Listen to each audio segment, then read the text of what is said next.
ನ್ಯಾಯಮೂರ್ತಿ ಬಿ ವೀರಪ್ಪ, ಉಪ ಲೋಕಾಯುಕ್ತರು, ಕರ್ನಾಟಕ ಹಾಗೂ ಬೆಂಗಳೂರು ಲೋಕಾಯುಕ್ತ ಸಿಬ್ಬಂದಿ, ಕೋಲಾರ ಲೋಕಾಯುಕ್ತ ಸಿಬ್ಬಂದಿ, ತಾಲೂಕು ಪಂಚಾಯಿತಿ ಕಾರ್ಯನಿರ್ವಹಣಾಧಿಕಾರಿಗಳು ಸರ್ವೇಶ್ರವರು ಹಾಗೂ ತಾಲೂಕು ಪಂಚಾಯಿತಿ ಸಹಾಯಕ ನಿರ್ದೇಶಕರು ರಾಮಪ್ಪ, ತಾಲೂಕು ಅಧಿಕಾರಿಗಳು ಡಾ ಶರೀಫ್ ಮತ್ತು ಸಿಬ್ಬಂದಿ ವರ್ಗ ಉಪಸ್ಥಿತರಿದ್ದರು. ಪತ್ರಿಕಾ ಸುದ್ದಿಗೋಷ್ಠಿ ಪ್ರವಾಸಿ ಮಂದಿರದಲ್ಲಿ ನ್ಯಾಯಮೂರ್ತಿ ಬಿ ವೀರಪ್ಪ, ಲೋಕಾಯುಕ್ತರು ಈ ದಿನ ಸುಮಾರು 21 ಗ್ರಾಮ ಪಂಚಾಯಿತಿಗಳ ಮೂಲಭೂತ ಸೌಕರ್ಯಗಳ ಬಗ್ಗೆ ಹಾಗೂ ಕಾಮಗಾರಿಗಳ ಅಭಿವೃದ್ಧಿಯ ಬಗ್ಗೆ ದಾಖಲೆಗಳು ಸಮರ್ಪಕವಾಗಿ ಇಲ್ಲದ ಪಕ್ಷದ ಸ್ವಯಂ ಪ್ರೇರಿತ ಕೇಸು ದಾಖಲೆ ಮಾಡುತ್ತೇನೆ, ನರೇಗಾ ಯೋಜನೆಯ ವಿಚಾರ, 15ನೇ ಹಣಕಾಸು ವಿಚಾರ, ವರ್ಗ 1 ಯೋಜನೆ ವಿಚಾರ, ಮನೆಗಳ ಯೋಜನೆಯ ವಿಚಾರ, ಪಂಚಾಯಿತಿ ಆಕ್ಷನ್ ಪ್ಲಾನ್ ವಿಚಾರ, ಟ್ಯಾಕ್ಸ್ ವಿಚಾರ, SBM ವಿಚಾರ, ಸುಮಾರು ಹಣ ಸರ್ಕಾರದಿಂದ ಬರುವ ದುರುಪಯೋಗ, ಇದರ ಬಗ್ಗೆ ಸರ್ಕಾರದ ಗಮನಕ್ಕೆ ಪ್ರಿನ್ಸಿಪಲ್ ಸೆಕ್ರೆಟರಿ ಮಾತನಾಡಿ ಎಲ್ಲಾ ಪಂಚಾಯಿತಿಗಳ ಸರ್ಕಾರದ ಅಭಿವೃದ್ಧಿ ಬಗ್ಗೆ ಜನಸಾಮಾನ್ಯರಿಗೆ ಸಿಗುವ ವ್ಯವಸ್ಥೆ ಮಾಡುತ್ತಿವೆ ಎಂಬುದಾಗಿ ಪತ್ರಿಕಾ ಸುದ್ದಿಗೋಷ್ಠಿಯಲ್ಲಿ ತಿಳಿಸಿದರು. PDO ಅಡ್ಜಸ್ಟ್ ಮಾಡ್ಕೊಂಡಿರ್ತಾರೆ, ಸೈನ್ ಹಾಕಿ ಹೋಗ್ಬಿಡ್ತಾರೆ ಅಷ್ಟೇ. ಇದು ಆಮೇಲೆ ಅವಾಗಲೂ ಸೈನ್ ಹಾಕ್ತಾರೆ, 300 ರೂಪಾಯಿ ತಗೋತಾರೆ. ಅವತ್ತು ಮೀಟಿಂಗ್ ಹೋಗಿರಲ್ಲ, ಅವ್ರಿಗೇನೂ ಗೊತ್ತಿರಲ್ಲ. ಒಬ್ಬರು ಇದು ಅನ್ಯಾಯ ಅಂತ ಕೇಳೋನು ಯಾವ ಮೆಂಬರ್ ಇಲ್ಲ. ಈ ಥರ ಅನ್ಯಾಯ ಆಗ್ತಾ ಇದೆ, ಯಾವ್ದಾವ್ದು ಎಷ್ಟು ಇದು ಅಮೌಂಟ್ ಫಿಕ್ಸ್ ಮಾಡಿದಾರ, ಸುಮ್ಮನೆ ಕೆರೆ ಕಟ್ಟೆ ಒತ್ತುವರಿ ಇಂಗುಗುಂಡಿ ಸ್ಟ್ರೀಟ್ ಲೈಟ್ ಅಂತ ಬರ್ದಿದ್ದೀರಾ, ಯಾವುದೆಷ್ಟು ಯಾವನು ಕೇಳೋ ಧೈರ್ಯ ಇಲ್ಲ ಮೆಂಬರ್ಗಳು. ಎಲ್ಲೋ ಒಂದು ಅವರು ಚೀಟಾಡ್ಸೊಂದು ಮೋಸ ಮಾಡ್ತಾ ಇದ್ದಾರೆ ಅನ್ಸುತ್ತೆ. ಈ ಥರ ಸತ್ಯ ಕೇಳದೇ ಇದ್ದರೆ ಅವರೇ ವಂಚನೆ ಮಾಡ್ಕೊತಾ ಇದ್ದಾರೆ. ಅವರು ಮೆಂಬರ್ಗಳಾಗಿದ್ದು ನನ್ನ ಪ್ರಕಾರ ಅನ್ಫಿಟ್ಟು ಮೋಸ ಅಂತ ಹೇಳ್ತೀನಿ ನಾನು. ಸರ್, ಕೆಲವು ಪಂಚಾಯತಿಗಳು ತಾಲೂಕಲ್ಲಿ ಎಲ್ಲ ಪಂಚಾಯತ್ ನೀರು ಬರ್ತಾ ಇದೆ, ಕೆಲವು ಪಂಚಾಯತ್ ಇವಾಗ ಎಕ್ಸಾಂಪಲ್ಲು ಇದು ತಾಡ್ಗಳು ಬರ್ತಾ ಇಲ್ಲ ಅದು ಬೇರೆ ಊರಿಗೆ. ಆ ಒಂದು ಬಿಲ್ಲು ಅಮೌಂಟು ಟ್ಯಾಂಕರ್ ಓಡಿಸ್ತಾ ಇದ್ದಾರೆ. ಆ ಒಂದು ಹಣ ಪಾವತಿ ಮಾಡಬೇಕಂದ್ರೆ ಅವ್ರ ಪರ್ಮಿಷನ್ ತಗೊಂಡು ಯಾವ ರೀತಿ ಅದ್ಯಾವುದೋ ನಾವು ಹೋಗಿದ್ವಲ್ಲ ಬೈರ್ಗಾನಪಲ್ಲಿ, ಅಲ್ಲಿ 3 ತಿಂಗಳು ಕೆಟ್ಟೋಗಿದೆ ಅಂತ ಇವ್ರು ಹೇಳ್ತಾರೆ, ಅವ್ರು 2 ವರ್ಷ ಕೆಟ್ಟೋಗಿದೆ ಅಂತಾರೆ. ಅದು ಮೇಂಟೆನೆನ್ಸ್ ಅಂತ ಏನಾದ್ರು ಕೊಟ್ಟಿದ್ರೆ ಕ್ರಿಮಿನಲ್ ಕೇಸ್ ಬುಕ್ ಮಾಡ್ತೀನಿ, ಬಿಡಲ್ಲ ನಾನು. ಅದು ರಿಪೋರ್ಟ್ ತಗೊಳ್ಳಿ ಕೇಳಿದ್ದೀನಿ, ನಮ್ಗೆ ರಿಪೋರ್ಟ್ ಕೊಟ್ಟಿಲ್ಲ ಅವ್ರೇನೋ ಮೇಂಟೆನೆನ್ಸ್ ಅಂತ ಹೇಳಿ 3 ವರ್ಷದ ಇದು ಬೆಂಗಳೂರಲ್ಲಿ ಮಾಡ್ತಾರೆ. ಬೆಂಗಳೂರಲ್ಲಿ ಮೇಂಟೆನೆನ್ಸ್ ಅಂತ ಹೇಳ್ಬಿಟ್ಟು ಏನೂ ಹಾಕಿರಲ್ಲ, ಮೇಂಟೆನೆನ್ಸ್ ದುಡ್ಡು ಮಾತ್ರ ತೊಗೊಂಡು ಹೋಗ್ತಾ ಇರ್ತಾರೆ, ತಿಂಗಳು ದುಡ್ಡು. ಇಲ್ಲೂ ಹಂಗೆ BBMPಯಲ್ಲಿ ಬೆಂಗಳೂರು ಅದೇ ದಂಧನೆ ಸೇಮ್. ಅಲ್ಲಿ BBMP, ಇಲ್ಲಿ ಪಂಚಾಯತ್, ಅಷ್ಟೇ ಡಿಫ್ರೆನ್ಸು. ಸರ್, ಇಲ್ಲಿ ಅಲ್ಲಿ ಪಂಚಾಯತ್, ಅಲ್ಲಿ BBMP. ಸರ್, ಇನ್ನೊಂದು ಪ್ರಶ್ನೆ ಸರ್, ಪಂಚಾಯತಿನಲ್ಲೇ ಈಗ ಜನರಲ್ ಬಾಡಿ ಮೀಟಿಂಗ್ ಮಾಡ್ತಾರೆ, ಪಂಪು ಮೋಟ್ರು ರಿಪೇರಿ ವಿಚಾರದಲ್ಲಿ ಹೇಳ್ತಾರೆ, ಮಾಡ್ತಾರೆ. ಇಲ್ಲ ಪವರ್ ಪ್ರಾಬ್ಲಮ್, ಯಾವುದೋ ಒಂದು ಪ್ರಾಬ್ಲಮ್ ಸಡನ್ ಆಗಿ ಒಂದು ವಾರದಲ್ಲಿ ಆಗುತ್ತೆ. ಆ ಪಂಚಾಯತಿ PDO ಹೇಳೋದೇನೆಂದ್ರೆ, ಸಡನ್ ಆಗಿ ಒಂದು ವಾರದಲ್ಲಿ ಆದರೆ ನಾವು ಜನರು ಬಂದು ನಮ್ಮ ಮೇಲೆ ಬಂದು ಬೀಳ್ತಾರೆ, ನಾವು ಸಡನ್ ಆಗಿ ಯಾವುದೋ ಒಂದು ಡಿಸಿಷನ್ ತಗೊಂಡು ಮಾಡಬೇಕು ಅಂತಾರೆ. ಆ ಖರ್ಚು ಒಂದು ಅವ್ರ ಗಮನ ತಂದು ಮಾಡ್ಬೇಕು. ಹೇಗೆ ಅವ್ರು ಹೇಳಿದ್ರಲ್ಲ, ಬೋರ್ವೆಲ್ ಕೆಟ್ಟೋಗಿದೆ, ಇದಾಗಿದೆ ಅಂತ ಯಾವುದು ರೆಕಾರ್ಡ್ ಇಲ್ಲ. ಆಮೇಲೆ ಊರ್ ಕನ್ಸರ್ನ್ ಊರಲ್ಲಿ ಈ ತರ ಕರೆಂಟ್ ಹೋಗಿದೆ, ಮೋಟರ್ ಕೆಟ್ಟೋಗಿದೆ ಅಂತ ರಿಕ್ವೆಷನ್ ಕೊಡಬೇಕು ಊರಿಂದ. ಪ್ರತಿಯೊಬ್ಬರು ಗ್ರಾಮ ಪಂಚಾಯತ್ ನಂಬರ್ ಇರ್ತಾನೆ, ಅವನು ಇದು ಕೊಟ್ಟಿಲ್ಲ, ಅವನು ಕೊಟ್ಟಿಲ್ಲ. ಇದೆಲ್ಲ ವ್ಯವಸ್ಥಿತವಾದ ಒಂದು ಫ್ರಾಡು, ದುಡ್ಡು ತಿನ್ನಕ್ಕೆ ವ್ಯವಸ್ಥಿತವಾದ ಎಲ್ಲ ರೆಡಿಮೇಡ್ ಆನ್ಸರ್ ಇಟ್ಕೊಂಡ್ಬಿಟ್ಟಿದ್ದಾರೆ. ಒಂದು ಬೋರ್ ಕೆಟ್ಟೋದ್ರೆ ಊರವ್ರು ಗಲಾಟೆ ಮಾಡ್ತಾರೆ. ಆ ಪಂಚಾಯತ್ ಊರಲ್ಲಿ ಪ್ರತಿಯೊಂದು ಪಂಚಾಯತ್ ನಂಬರ್ ಇರ್ತಾರೆ, ಅವನೇ ಕೊಡ್ಬೋದು ನಮ್ಮೂರಲ್ಲಿ ಕೆಟ್ಟೋಗಿದೆ ಅಂತ. ಇಲ್ಲ ಯಾರೋ ಪಬ್ಲಿಕ್ ಕೊಡ್ಬೋದು ಇದು ಕೆಟ್ಟೋಗಿದೆ ಅಂತ. ಯಾವುದು ರಿಕ್ವೆಷನ್ ಸಿಗ್ಲಿಲ್ಲ ನಮಗೆ, ಇನ್ವಾರ್ಡ್ ಇಲ್ಲ, ಔಟ್ವಾರ್ಡ್ ಇಲ್ಲ, ಅವೆಲ್ಲ ಹೋಗ್ಬೋದು. ಸರ್, ಒಂದು ಪ್ರಶ್ನೆ ಇದೆ ಸರ್. ಸರ್, ಸರ್ಕಾರದ ಲೆವೆಲಲ್ಲಿ ಪ್ಲಾನ್ ಕಾಪಿ ವಿಚಾರದಲ್ಲಿ ಎಲ್ಲ ಪಂಚಾಯತಿಗಳು ಒಂದು ಪ್ರಿನ್ಸಿಪಲ್ ಸೆಕ್ರೆಟರಿ ಮಾತಾಡಿಬಿಟ್ಟು ಆ ಒಂದು ವಿಚಾರ ಮಾತಾಡ್ತೀವಿ ಅಂತ ಹೇಳಿದ್ರು. ಯಾಕಂದರೆ ಓವರಾಲ್ ಕೋಲಾರ ತಾಲೂಕು 150 ಪಂಚಾಯತ್ ಎಲ್ಲ ಪಂಚಾಯತಿಗಳ ವಿಚಾರ, ಆ ವಿಚಾರದಲ್ಲಿ ಯಾವ ರೀತಿ ಸರ್? ನಾನು ಇವಾಗ ಏನು 21 ಪಂಚಾಯತಿ ಮಾಡಿದ್ದೀನೋ, 21 ಪಂಚಾಯತಿ ನಾನು ಸ್ವಯಂ ಪ್ರೇರಿತ ದಾಖಲೆ ಮಾಡ್ತಾ ಇದ್ದೀನಿ. ಇದೆಲ್ಲ ರಿಪೋರ್ಟ್ ತರಿಸ್ಕೊಂಡು ಇವರಿಂದ ಒಂದು ಇನ್ಪುಟ್ ತೊಗೊತಾ ಇದ್ದೀನಿ. ಅದು ತಗೊಂಡು ಕನ್ಸರ್ನ್ ಪ್ರಿನ್ಸಿಪಲ್ ಸೆಕ್ರೆಟರಿ ಕರೆಸಿ ನಾನು ಮಾತಾಡ್ತೀನಿ. ನಾನೊಂದು ರೆಡಿ ಮಾಡಿ, ಈ ಥರ ಮಾಡಿದ್ರೆ ಗೌರ್ಮೆಂಟ್ ದುಡ್ಡು ಇಳಿತದೆ, ಇಲ್ಲಾಂದರೆ ತಿಂತಾರೆ ಇವರು. 5 ವರ್ಷ ಆಕ್ಷನ್ ಪ್ಲಾನ್ ಅಂತಾರೆ. ಆಕ್ಷನ್ ಪ್ಲಾನಲ್ಲಿ ಅದು ನೀವು ನೋಡಿದ್ರೆ ರೋಣೂರಲ್ಲಿ ಆಕ್ಷನ್ ಪ್ಲಾನ್ ಅಂತ ಹೇಳ್ತಾರೆ ಅವರು. ಸುಮಾರು ಲಕ್ಷಗಳು ಇದು ಕೊಡೋದು. 5 ಕಡೆ ಸೋರ್ಸ್ ಬರ್ತದೆ. ಒಂದು ನರೇಗಾ, ಇನ್ನೊಂದು ಇದು 15th ಫೈನಾನ್ಸು, ಇನ್ನು ಟ್ಯಾಕ್ಸು, BMC, ಇನ್ನೊಂದು ಯಾವುದೋ ಒಂದು SBMC ಹೌಸಿಂಗ್ದು. ಇಷ್ಟು ದುಡ್ಡು ಬರುತ್ತೆ. ಸುಮಾರು ಡಿಪೆಂಡ್ಸ್ ಅಪಾನ್ ಪಾಪ್ಯುಲೇಷನ್. ಅವ್ರಿಗೆ 1.5 ಕೋಟಿ 2 ಕೋಟಿ ಬರ್ತದೆ ರೋಣೂರು ಪಂಚಾಯತಿ. ಎಲ್ಲದರಲ್ಲೂ 1 ಕೋಟಿ ಬರುತ್ತೆ, ಡಿಪೆಂಡ್ಸ್ ಅಪಾನ್ ಪಾಪ್ಯುಲೇಷನ್. ಈ ದುಡ್ಡು ಇವರು ಆ ವರ್ಷದಲ್ಲಿ ಇಷ್ಟು 1 ವರ್ಷಕ್ಕೆ 1.5 ಲಕ್ಷ 1.5 ಕೋಟಿ ದುಡ್ಡು ಬಂದರೆ ಸಾಲ ಅಂತ ತೋರಿಸೋದು ಗೌರ್ಮೆಂಟ್ಗೆ. ಇವರು ಬಡ್ಡಿ ವ್ಯವಹಾರ ಮಾಡೋದು, 5 ತಿಂಗಳು 6 ತಿಂಗಳು ಬಡ್ಡಿ ವ್ಯವಹಾರ ಮಾಡೋದು. ಈ ಥರ ದಂಧೆಗಿಳಿದ್ರು PDOಗಳು ಸ್ವಲ್ಪ ನೀವು ಕಣ್ಣಾಕಬೇಕು, ಇವುಗಳು ಚೆಕ್ ಮಾಡಬೇಕು ನೀವು. ಈ ಏನು ನಾವು ಇವಾಗ ಮೊದಲೊಂದು 9, ಇದೊಂದು 10, ಮೊದಲೊಂದು 2, 11, ಒಂದು 21 ಆಯ್ತಲ್ಲ, 21 ಇನ್ನು 4 ಇದೆ, ಇವಾಗ 24, 25 ಅಂದರೆ 20 ಆಗಿದೆ, 21 ಆಗಿದೆ. ಎಲ್ಲ ಪಂಚಾಯತಲ್ಲಿ ಡಿಫ್ರೆನ್ಸ್ ಏನಿಲ್ಲ, ಎಲ್ಲ ಅದೇ ಅಣ್ತಮ್ಮಂದರು. ಆ ಲೆಟರ್ಗಳೆಲ್ಲ ಸಿಗ್ತವೆ, ಕೊಟೇಶನ್ಗಳೆಲ್ಲ ಇವರೇ ಸೃಷ್ಟಿ ಮಾಡ್ಕೊತಾರೆ, ಅವ್ನು ಕೊಡೋಂಗೇ ಇಲ್ಲ. ಕೊಟೇಶನ್ ಕೊಟ್ಟರೆ ಇವ್ರು ಸೈನ್ ಹಾಕಿ ಕೊಡಬೇಕು. ಯಾರು ಕೊಟೇಶನ್ 3 ಜನ ಅಪ್ಲೈ ಮಾಡ್ತಾರೆ ಮಾಡಬೇಕು. ಇವರು ಯಾವುದು ಅಪ್ರೂವ್ ಅಂಗೀಕಾರ ಮಾಡ್ತಾರೋ ಅದು ಮಾತ್ರ ಸೈನ್ ಇದೆ, ಮಿಕ್ಕಿದ್ದು ಯಾವುದೂ ಇಲ್ಲ. ಕೆಲವರು ಬ್ಲ್ಯಾಂಕು, ಸಲ ಹೇಳಿದ್ರೆ ಬ್ಲ್ಯಾಂಕು ಇವ್ರ ಕಂಪ್ಯೂಟರೆಲ್ಲ ಫೀಡ್ ಮಾಡ್ಕೊಂಡಿದ್ದಾರೆ. ಇದು ಒಂದು ಅಕ್ಷಮ್ಯ ಅಪರಾಧ. ನಾನು ಸಲ ಹೇಳ್ದಂಗೆ ಈ ಪಂಚಾಯತ್ ರಾಜ್ ಮಾಡಿದ್ದ ಉದ್ದೇಶ ಜನಗಳಿಗೆ ಮಾಡಿ, ಬಟ್ ಅಮೌಂಟ್ ಮೆನ್ಷನ್ ಮಾಡಿಲ್ಲ. ಆ ಸಂಬಂಧಪಟ್ಟ ಇದಕ್ಕೆ ವಿಷಯಕ್ಕೆ ಅದೊಂದು ಮಾತ್ರ ಇವತ್ತು ನಾನು ಡಿಫ್ರೆನ್ಸ್ ಗೊತ್ತಾಯ್ತು. ಅದೊಂದು ಇನ್ನೊಂದು ಯಾವುದೋ ಒಂದು ಊರಲ್ಲಿ ಅಡ್ಡಗಲ್ಲು, ಅದು ಜಾಸ್ತಿ ಇರಲಿಲ್ಲ. ಅದು ಒಂದು ಮಾತ್ರ ಸ್ವಲ್ಪ ಡಿಫ್ರೆನ್ಸ್ ಬಂದಿದೆ, ಮಿಕ್ಕಿದ್ದು ಎಲ್ಲ ಸೇಮ್ ಮಾಮೂಲಿ.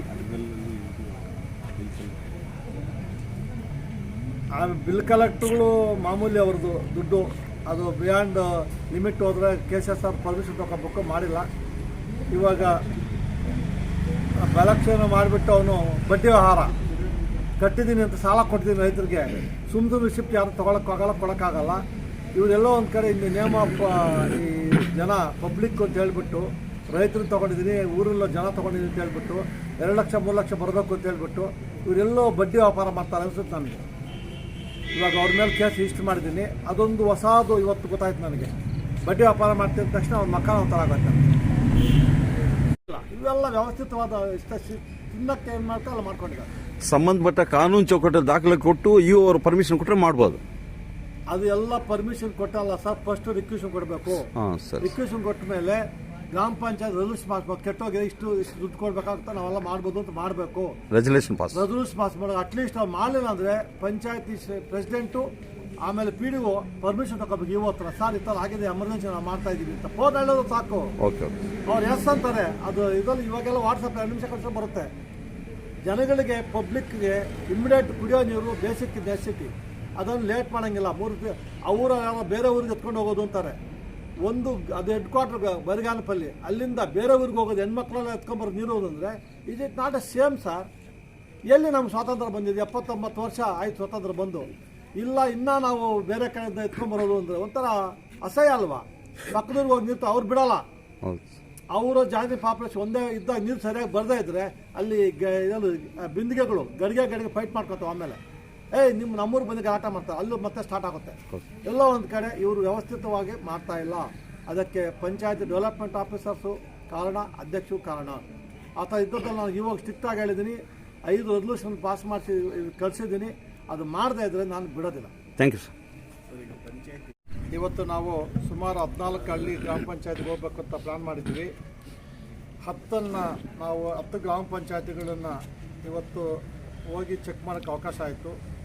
ಅದರಲ್ಲಿ 5 ಪ್ರೈಮರಿ ಹೆಲ್ತ್ ಸೆಂಟರ್ಸು, 1 ಶಿಶುಪಾಲನಾ ಕೇಂದ್ರ, ಟೋಟ್ಲು 16 ಆಫೀಸ್ಗಳನ್ನು ನೋಡ್ದಂಗೆ ಆಯಿತು. ನಾವು ಹೋದ ಸಲ ಹೋದಾಗ ಅದಕ್ಕೆ ಡಿಫ್ರೆನ್ಸ್ ಏನು ಈ ಸಲ ಅಂದರೆ, ಇಲ್ಲಿ ಅಧ್ಯಕ್ಷರ ಊರಲ್ಲೇ ನೀರಿಲ್ಲ. ಆಮೇಲೆ ಆ ಮೆಂಬರು ಊರುಗಳಲ್ಲಿ ಎಲ್ಲೆಲ್ಲಿ ಮೆಂಬರ್ ಇರ್ತಾರೆ ಅಲ್ಲಿ ನಾವು ಹೋಗಿ ನೀವೆಲ್ಲ ನೋಡಿದ್ರಿ. ಆ ಟ್ಯಾಂಕ್ ಹೋಗಿ ಚೆಕ್ ಮಾಡಬೇಕು, ಬೀಗ ಹಾಕ್ಕೊಂಡು ಇದು ಪತ್ತನೇ ಇಲ್ಲ, ಅಲ್ಲೂ ನೀರಿಲ್ಲ. ಸುಮಾರು ಸಮಸ್ಯೆಗಳೇನು ನೀರಿನ ಸಮಸ್ಯೆ ಆಗ್ತಾಯಿದೆ.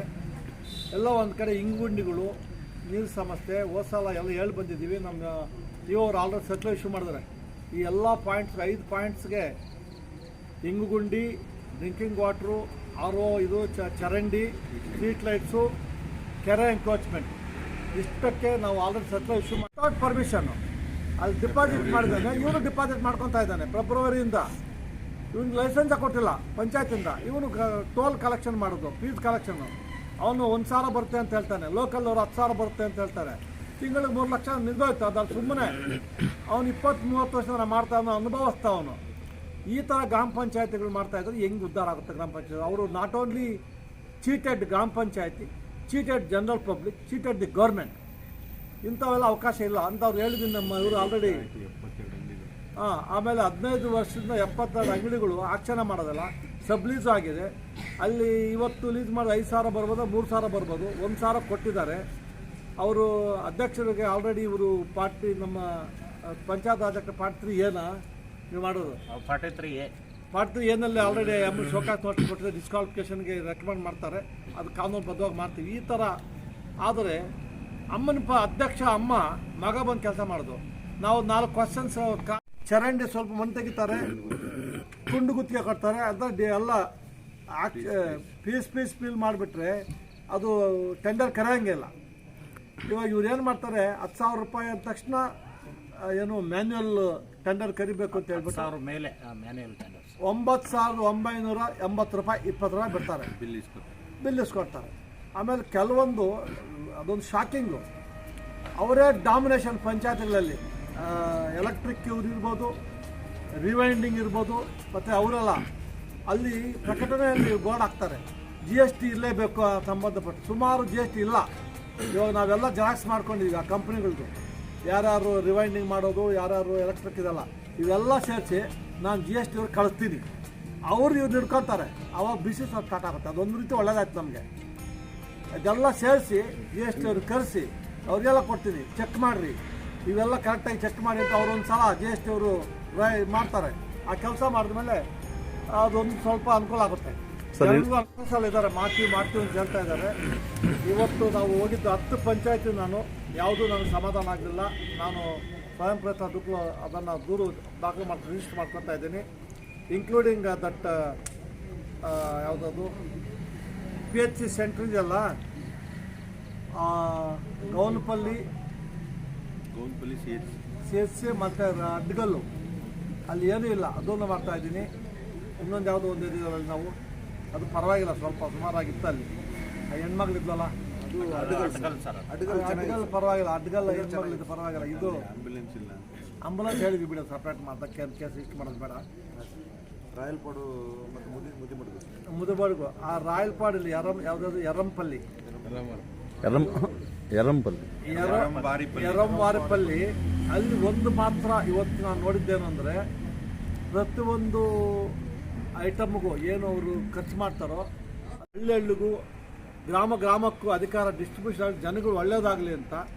ನಮ್ಮ ದುರಾದೃಷ್ಟ, ಈ ಎಲ್ಲಿ ಪವರ್ ಜಾಸ್ತಿ ಡಿಸ್ಟ್ರಿಬ್ಯೂಷನ್ ಆಗಿದೆಯೋ ಅಲ್ಲೆಲ್ಲ ಕರಪ್ಷನ್ ಜಾಸ್ತಿ ಆಗಿದೆ ಅಂತ ಬಂದಾಟ ಆಯ್ತು ಇವತ್ತು ನಮಗೆ. ಆಮೇಲೆ ಗೌನಪಲ್ಲಿಯಲ್ಲಿ ನೋಡಿದ್ದೀವಿ ನಾವು, ಆ ಅಮ್ಮ ಬಂದೇ ಇಲ್ಲ.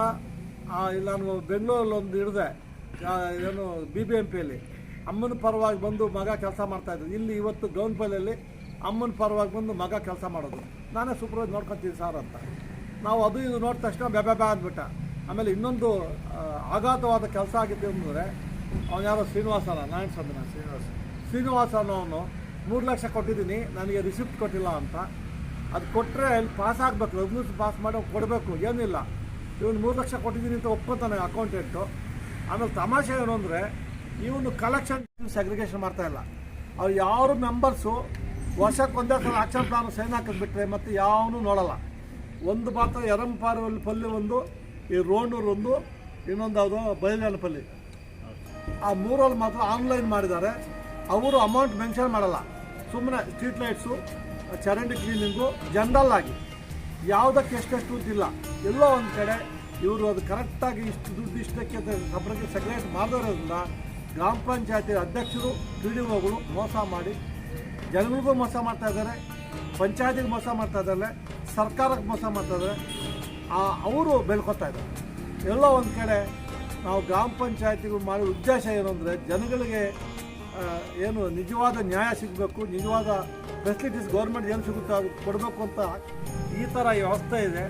ಇದು ಅವನು ಉಪಾಧ್ಯಕ್ಷ, ನಾನು ಉಪಾಧ್ಯಕ್ಷ ಮಾತಾಡಬೇಕು ಅಂತ ನಾನು ಅವನೇ ಅಂದ್ಕೊಂಡೆ. ಲಾಸ್ಟ್ ಎಲ್ಲಿ ಉಪಾಧ್ಯಕ್ಷ ಹೆಸರು ಅಂದ ತಕ್ಷಣ ನಾನು ಹೆಂಡತಿ ಇರ್ತಾನೆ. ಅವನು ಹೆಂಡತಿ ಪರವಾಗಿ ಉಪಾಧ್ಯಕ್ಷ, ಅವ್ರ ಮಗ ಮತ್ತು ಗಂಡ ಉಪಾಧ್ಯಕ್ಷ ಪರವಾಗಿ. ಈ ಥರ ವ್ಯವಹಾರ ನಡೆದು ತಪ್ಪು. ಹೆಂಡತಿ ಮೆಂಬರ್ ಆದರೆ ಗಂಡ ಬಂದು ವ್ಯವಹಾರ ಮಾಡೋಕ್ಕಾಗಲ್ಲ, ಹೆಂಡತಿನೇ ಮಾಡಬೇಕು. ಇವ್ರು ಏನು ಮಾಡ್ತಾರೆ, ಎಲ್ಲ ವ್ಯವಹಾರ ಮಾಡಿಬಿಡ್ತಾರೆ, ಆ ಅಮ್ಮನ ಬರೀ ಸಿಗ್ನೇಚರ್ ಹಾಕ್ಸ್ತಾರೆ. ಆ ಥರ ಆಗುತ್ತೆ ಇದು. ಅದು ನಮ್ಮ ದಿಂಬಾಲಲ್ಲಿ ಇತ್ತಲ್ಲ ಅಧ್ಯಕ್ಷ, ಅವನ ಹೆಂಡ್ತಿನ ಅವನ ಅಧ್ಯಕ್ಷನ, ಅವನೇ ಅಧ್ಯಕ್ಷನ. ಯಾಕಂದರೆ ಇದೆಲ್ಲ ಬರೀ ಈ ಥರ ನಮಗೆ ಗೊತ್ತಾಗೋದೇ ಇಲ್ಲ, ನೀರೇ ಇಲ್ಲ. ಅಧ್ಯಕ್ಷ ನಿಮ್ಮ ಊರಲ್ಲಿ ನೀರೇ ಇಲ್ಲ. ಈ ಥರ ಅದು ಏನಾಗುತ್ತೆ. ಈ ಥರ ಸ್ವಲ್ಪ ನಾವು ಬೆಳಗ್ಗಿಂದ ನಮ್ಮ ಜೊತೆಯಲ್ಲಿ ಪಾಪ 10 ಗಂಟೆಯಿಂದ ನೀವು ಇವಾಗ 9 ಗಂಟೆ ಆಗಿದೆ, 9 ಗಂಟೆ ಇದ್ದೀರಿ. ನಿಮ್ಮ ಪ್ರೆಸ್ ಬರೆಯೋಕ್ಕಾಗದೇ ಇದ್ದರೂ ಪಾಪ ಹೊರಟಾಗಿದ್ದೀರಿ. ನಿಮ್ಮ ಒಂದು ಏನು ಜನಸೇವೆ ಮಾಡಬೇಕು ಅಂತ ಇಚ್ಛೆ ಇದೆಯಲ್ಲ, ಅದಕ್ಕೆ ನಾನು ಎಲ್ಲ ನಮ್ಮ ಪತ್ರಕರ್ತರಿಗೆ ಧನ್ಯವಾದ ಕೇಳಿ ಇಷ್ಟಪಡ್ತೀನಿ. ನಮ್ಮ ಹೆಣ್ಮಕ್ಳು ಪಾಪ ಬೆಳಗ್ಗೆ 8:30ಗೆ ಬಿಟ್ಟಿದ್ದಾರೆ. ನಮ್ಮ ಲೋಕಾಯುಕ್ತ ಆಫೀಸ್ ಎಲ್ಲ ಸ್ಟಾಫು, ನಮ್ಮ ಅಂತರಿ ಸಾಹೇಬರು, ಅರವಿಂದ್ ಸಾಹೇಬರು, ನಮ್ಮ ಸರ್ವೇಶ್, ನಮ್ಮ ಸುಧೀರ್, ಎಲ್ಲರೂ ಕೆಟ್ಟ ಮಳೆ. ನಾನು ಫೋನ್ ಮಾಡಿದೆ ಇವ್ರಿಗೆ, ಸರ್ ಮಾಡ್ಕೋದಕ್ಕೆ ಇದು ಬರ್ತಾಯಿದ್ದೀನಿ, ಯಾವುದೋ ಎಚ್ ಕ್ಲಾಸು ಬಂದುಬಿಡ್ತೀವಿ ಸರ್ 9:15 ಅಂತ. ಈ ಮಳೆ ಅಪ್ಪ ಹೆಂಗಪ್ಪ ಹೋಗೋದು ಅಂತ ಇದ್ದೆ ನಾನು. ಕರೆಕ್ಟಾಗಿ ಎಲ್ಲ ಭಗವಂತ ಅವಕಾಶ ಕೊಟ್ಟ. ಇನ್ನೊಂದು 4 ಉಳ್ಕೊಂಬಿಡ್ತು. ಅದು ಇನ್ನೊಂದು ನೆಕ್ಸ್ಟ್ ಸ್ಯಾಟರ್ಡೆ ಆಗಲ್ಲ ಸರ್, ಸೆಕೆಂಡ್ ಸ್ಯಾಟರ್ಡೆ ಬರುತ್ತೆ, ಆಗಲ್ಲ. ಅದು ಸ್ಯಾಟರ್ಡೆ ಇದ್ದರೆ ಒಂದು ದಿವಸ ಅದು ಮುಗಿಸ್ಬಿಡ್ಬೇಕು, ಒಂದು ಸಲ ಆಗ್ಬಿಡ್ಬೇಕು ನಮ್ಮ ತಾಲೂಕು. ನಿಮ್ಮ ಎಲ್ಲರ ಸಹಕಾರಕ್ಕೆ ನಾವು ಧನ್ಯವಾದ.